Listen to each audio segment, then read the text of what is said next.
11টা।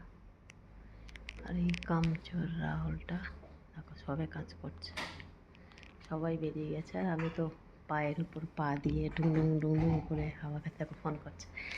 Happy Dhanteras সবাইকে। দেখো আমি ধানতেরাসে এই ব্যাঙ্গেলটা কিনেছি।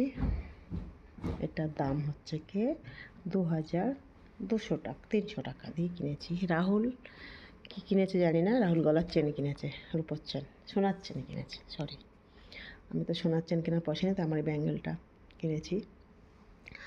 এখন দেখো ফোন দেখছে কামচোর রাহুল, আমার বাচ্চাটা তো ঘুমাচ্ছে, আমি বসে আছি আঙ্কেলের সামনে পাহারা দিচ্ছে। আঙ্কেলকে দেখছি, মানে কেউ নেই বাড়িতে, আমি একা ঘুরপাক খাচ্ছি। গুড নাইট বন্ধুরা, হ্যাপি ধানতেরাস।